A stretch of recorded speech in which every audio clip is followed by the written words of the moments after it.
नमस्कार प्यारे विद्यार्थियों, आज का हमारा विषय है ललद्यद। ललद्यद जी का नाम कश्मीरी संत कवियों में बहुत मान सम्मान से लिया जाता है और ये उस समय के अपने समय के कश्मीरी भाषा की लोकप्रिय एक संत कवयित्री रही हैं। जन्म 1320, आपको पता ही है, पहले पब्लिशिंग हाउस नहीं होते थे, कहीं प्रकाशन का कुछ पता नहीं था, तो ऐसा लगभग माना जाता है 1320 ईस्वी के स्थित कश्मीर में इनका जन्म हुआ, पामपोर के सिमपुरा गांव में। और अलग अलग विद्वानों के अलग अलग मत हैं इनके जीवन के विषय में। अन्य संत कवियों की तरह ही इनके जीवन के विषय में कोई प्रमाणिक जानकारी नहीं मिलती है। इन्हें ललद्यद के अतिरिक्त लल्लेश्वरी, लल्ला, लल योगेश्वरी, लला रिफा आदि नामों से भी जाना जाता है और इनकी मृत्यु 1391 में स्वीकार की गई है सभी के द्वारा। रचनाएं इनकी अधिक उपलब्ध नहीं होती हैं। वाक शीर्षक में इन्होंने जो अपनी रचनाएं लिखी हैं उनमें से आपके यहाँ सिलेबस में जो दी गई हैं वो इस प्रकार है। चलिए पहला इनका वाक हम पढ़ते हैं। रस्सी कच्चे धागे की खींच रही मैं नाव, जाने कब सुन मेरी पुकार, करें देव भव सागर पार, पानी टपके कच्चे सकोरे, व्यर्थ प्रयास हो रहे मेरे, जी में उठती रह हूक, घर जाने की चाह है घेरे। अब देखिए मुख्य बात क्या है। रस्सी कच्चे धागे यानी कि कमज़ोर और नाशवान हमारा जो शरीर है। नाव मतलब जीवन रूपी नाव, हमारा जीवन जो हमारा जीवन चल रहा है वो एक नाव की तरह है। और भव सागर मतलब संसार रूपी सागर, ऐसा समुद्र जिसे हमें पार करके इस कमज़ोर और नाशवान शरीर के द्वारा पार करना है। सकोरा मिट्टी का ऐसा हुआ छोटा बर्तन जो कि मतलब कच्चा बताया है इसने।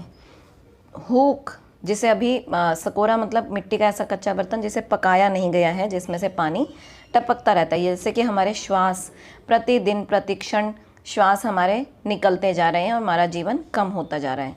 हुक, हुक मतलब पीड़ा। क्या कहती हैं कि मैं अपनी जीवन रूपी नाव को कच्चे धागों के समान बहुत कमज़ोर, बहुत क्षीण साधनों से खींच रही हूँ। यानी कि संसार रूपी सागर से अपने इस जिंदगी या जीवन रूपी नाव को, नैया को संसारिक उपायों से पार ले जाने की कोशिश कर रही हूँ। और संसारिक उपाय कैसे हैं? कमज़ोर हैं, समाप्त होने वाले हैं, नश्वर हैं। जाने कब सुन मेरी पुकार, करें देव भव सागर पार, ना जाने मेरे ईश्वर मेरे प्रभु कब मेरी पुकार सुनेंगे और मुझे इस भव रूपी संसार रूपी सागर से पार कर देंगे। भव सागर यानी कि रूपक अलंकार, जहाँ भी भव सागर देखो, पद पंकज भव सागर, इनमें रूपक अलंकार। पानी टपके कच्चे सकोरे, मेरे जीवन रूपी कच्चे सकोरे से यानी कि मिट्टी के बर्तन से पानी टपक रहा है, यानी कि प्रतिदिन मेरे श्वास समाप्त होते जा रहे हैं। जैसे कच्ची मिट्टी का सकोरा पानी ले लगने से गलकर टूट जाता है, ऐसे ही मेरा जीवन नश्वर है, समाप्त हो रहा है। व्यर्थ प्रयास हो रहे मेरे सभी प्रयास, सभी कोशिशें व्यर्थ हो रही हैं, बेकार हो रही हैं। जी में उठती रह हूक, मेरे हृदय में रह कर एक हूक यानी कि पीड़ा उठती है। घर जाने की चाह है घेरे। और किस चीज़ की पीड़ा है? वो तीव्र पीड़ा किस चीज़ की है कि मैं अपने घर जाना चाहती हूँ। अब ये घर कोई संसारिक घर नहीं है। ये घर कौन सा है? जिसमें हम, जो हमारा असली घर है यानी कि ईश्वर जाने की इच्छा मुझे हमेशा घेरे रहती है। मेरे मन से ये बात निकल ही नहीं पाती कि मुझे अपने असली मकान में, असली घर में जाना है। अब कवयित्री का भाव यहाँ पर क्या है कि मनुष्य का जीवन जो कि नश्वर है और कमज़ोर साधनों से हम अपने जीवन को ईश्वर की तरफ ले जाने का प्रयास करते हैं और वो संसार रूपी सागर को तब तक पार नहीं किया जा सकता जब तक हमें ईश्वर की कृपा ना हो जाए। अब देखिए शिल्प सौंदर्य में अगर बात करें तो रह में पुनरुक्ति प्रकाश अलंकार भी है और विप्सा अलंकार भी है। अगर आपको विप्सा अलंकार या पुनरुक्ति प्रकाश अलंकार नहीं पता क्या होता है तो आप कमेंट कीजिए, मैं अगले वीडियो में आपको बताऊंगी। वैसे हमारे चैनल पर सभी अलंकार दिए गए हैं। संपूर्ण इस पद में गीतात्मकता है, गेयता है, संगीतात्मकता है। भाषा सरल सहज है, वो आपको मैंने बताया हुआ लिख सकते हैं। उसके अलावा वाक है तो वाक शैली में रचित है। ये ललद्य जी के वाक लिखे गए हैं, ठीक है। और उसके अलावा हम बात कर सकते हैं कि आत्मा के वास्तविक घर परमात्मा खाने की ओर संकेत किया गया है। अगला है खा खा कर कुछ पाएगा नहीं, न खा कर बनेगा अहंकारी। कितनी बड़ी बात है। खा खा कर कुछ पाएगा नहीं, न खाकर बनेगा अहंकारी। सम खा तभी होगा संभावी, खुलेगी सांकल बंद द्वार की। खुलेगी सांकल बंद द्वार की। क्या कहते हैं? अहंकारी का अर्थ होता है जिसमें बहुत ईगो हो, घमंड। सम शम, गीता में भी यही कहा गया है, समभावे, समभाव में रहो। ना दुख की सोचो, ना सुख की सोचो, समता के भाव में रहो। सम यहाँ पर वो क्या कहता है कि इंद्रियों को उनके विषयों से दूर कर दो और ईश्वर की तरफ ही लगाओ। समभावी, समानता का भाव। खुलेगी सांकल बंद द्वार की, यानी कि आपको ज्ञान होगा, जागृति होगी, चेतना आएगी और हृदय चेतना आने से मुक्त हो जाएगा। इसमें क्या कहते हैं कि कवयित्री ने मनुष्य को ये चेतावनी दी है कि इस संसार में बहुत सारे सुख देखने पर, भोगने पर भी क्या मिलेगा, खा खा कर क्या पाएगा। और यदि तो संसारिक वस्तुओं, धन दौलत को अगर अपने पास इकट्ठा करके रखोगे और उसका उपभोग करने की बजाय आप अपने आप को वैराग्य वाला दिखाओगे तो उससे अहंकार हो जाएगा। और ये दोनों ही मनुष्य की मुक्ति के मार्ग में बाधक हैं और इनसे बचने का प्रयास करना चाहिए। मनुष्य को अपने अंतःकरण यानी कि हमारा हृदय से क्या करना चाहिए? बाह्य इंद्रियों को अपने से दूर रखना चाहिए। उनकी इच्छाएं, उनसे उत्पन्न वासना, ललक, ये सब लालच, इन सब को दूर रखो। संसारिक साधनों के प्रति हमें समानता का भाव रखना चाहिए, तभी वो मनुष्य समभावी बन सकेगा, जैसे कि हमें गीता में भी कहा गया है। और ऐसे करने से क्या होगा?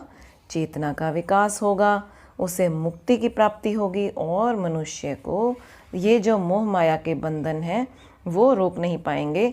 खुलेगी सांकल बंद द्वार की। बंद दरवाज़ा जो है, यानी कि जो ज्ञान प्राप्ति होनी चाहिए, वहाँ पर तो अंधकार है।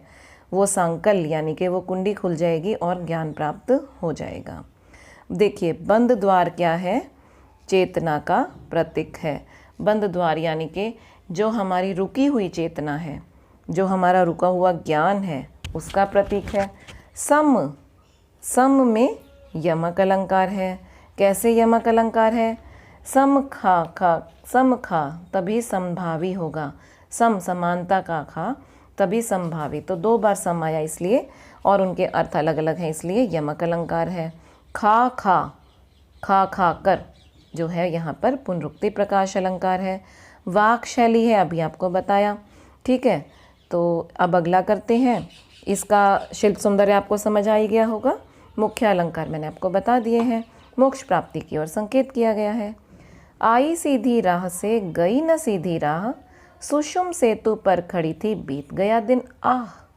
जेब टटोली कोड़ी न पाई, मांझी को दूं क्या उतराई। सुषुम सेतु, अब यहाँ पर आपको बड़ी कन्फ्यूज़न हो सकती है कि ये क्या होता है। एक हमारे शरीर में सुषुम्ना नाड़ी होती है, यहाँ पर उसे एक पुल की तरह बताया गया है। फ्लाईओवर होता है ना, उस तरह से।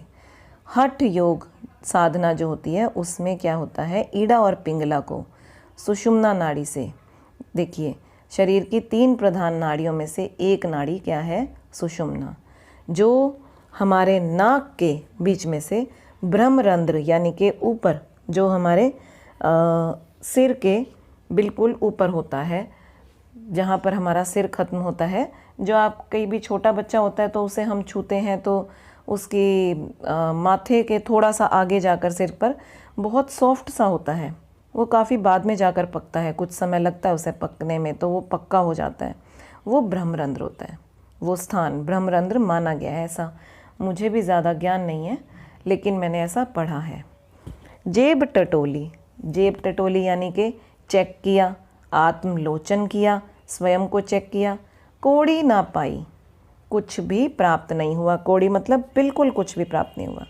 मांझी यानी कि जो हमें नैया पार लगाकर दूसरे किनारे पर पहुंचाता है। जैसे गाड़ी के चलाने वाले को हम ड्राइवर कह देते हैं, वैसे ही नैया का मांझी होता है। अब यहाँ पर मांझी कौन है? हमारे प्रभु हैं, हमारे ईश्वर हैं। उतराई मतलब जो उतर कर हमने उसे किराया देना होता है। अब ईश्वर को किराया क्या देना होगा? हमें अपने अच्छे कर्म, जो हमारा जीवन में सत्कर्म किए हैं, अच्छे कर्म किए हैं, वो उतराई है।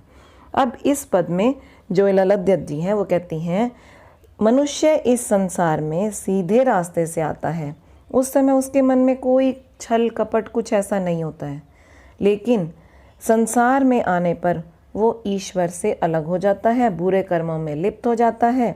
उसके लोभ लालच संसार में रहते हुए बढ़ते जाते हैं और अंत में क्या होता है? वो उसी रास्ते पर चलने लगता है जिसमें हमारा लालच हमें ले जाता है। अब यहाँ पर दोबारा से वो क्या कहती हैं कि मैं अनेक उपाय करके, जैसे कि हठ योग करके, सुषुम्ना नाड़ी को सही तरीके से आपकी तरफ लगाकर कई प्रकार के प्रयास कर रही हूँ, लेकिन फिर भी मेरा सारा जीवन बीत गया पर मुझे आपकी प्राप्ति नहीं हुई, मुझे आपके दर्शन नहीं हुए। उसके बाद जब इतना सब करने के बाद भी जब मैंने आत्मलोचन किया, स्वयं को चेक किया, यानी कि अपनी जेब टटोली, तो मुझे तो कुछ मिला ही नहीं। हे ईश्वर, आपको मैं इस संसार रूपी सागर से पार उतारने के लिए क्या उतराई दूँ? मेरे पास तो कुछ है ही नहीं। अब देखिए, इस पूरे पद में लाक्षणिकता है। लाक्षणिकता मतलब जैसे जेब टटोली, कोड़ी न पाई, ये लाक्षणिकता है। लक्षणा शब्द शक्ति। हठ योग पद्धति का उसने विरोध किया है। कैसे विरोध किया है? कि मैंने हठ योग से आपको प्राप्त करने की कोशिश की, लेकिन मुझे कुछ भी प्राप्त नहीं हुआ। यानी कि जो लोग बिल्कुल ऐसे डिम्ब धरी बैठ जाते हैं, कबीरदास जी ने भी ये बात कही है कि मेरे को कुछ खाना नहीं है, मैं ये करूँगा, मैं हठ योग करूँगा, हठ योग के द्वारा आप ईश्वर की प्राप्ति करेंगे। तो ये कह रहे हैं कि ऐसा करने से आपको कुछ प्राप्त नहीं होगा। आगे चलें। थल थल में बसता है शिव ही, भेद न कर क्या हिंदू मुसलमान। ज्ञानी है तो स्वयं को जान, वही है साहिब से पहचान। देखिए, ये लास्ट में जो जान पहचान, ये सब क्या है? स्वर मैत्री है। उसके अलावा इनके विचार गीता से और कबीरदास जी से काफ़ी मिलते जुलते हुए लग रहे हैं। बहुत से पदों में कबीरदास जी ने दोहों में भी ऐसी यही विचार व्यक्त किए हैं। इसमें क्या कहती हैं कवियत्री कि जो शिव हैं वो हर स्थान पर विद्यमान है। जैसे कबीरदास जी कहते हैं, मोको कहाँ ढूंढे बंदे, मैं तो तेरे पास में, है ना। उसी तरह से ये कहते हैं, थल थल में बसता है शिव। शिव का दूसरा मतलब होता है कल्याण, और शिव में छोटी ई की मात्रा जो आगे लगी हुई है वो हटा दे तो वो क्या हो गया? शव। जो ई की मात्रा है वो भाव है, वो सद्भावना है, वो ममतामयी माँ का प्रतीक है, और वो हटते ही क्या हो जाएगा? शव। जिसका कोई अस्तित्व नहीं होता वो शव है। अब यहाँ पर कवियत्री कहती हैं कि प्रत्येक स्थान पर बसता है शिव ही।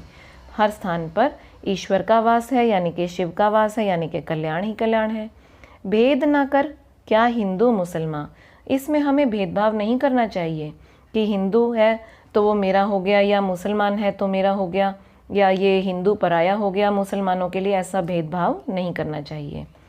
ज्ञानी है तो स्वयं को जान। यदि तू ज्ञानी है, तेरे अंदर कुछ भी ज्ञान है, सच्चा ज्ञान है, आत्मलोचन किया है, तो अपने आप को पहचानो। वही है साहिब से पहचान। कहीं इधर उधर जाकर पहचान करने की ज़रूरत नहीं है। कैसे मिलेंगे ईश्वर? स्वयं अपना ही ज्ञान करने पर। इन तीनों पिछले पदों का सार यहाँ पर आ गया, तीनों वाक्य का सार यहाँ पर आ गया कि ईश्वर की प्राप्ति कैसे होगी? केवल और केवल आत्मलोचन करने पर। जैसे कबीरदास जी ने कहा था, खोजी हुए तो तुरंत ही मिली हो, सब श्वासों की श्वास में। पर आप विशेष में ये बात दे सकते हैं। थल थल में पुनरुक्ति प्रकाश अलंकार है, वाक शैली है, भाषा सरल सहज है। आशा करती हूँ आपको समझ आया होगा। नहीं आया तो कमेंट में पूछिए, मैं आपको ज़रूर बताऊँगी। धन्यवाद।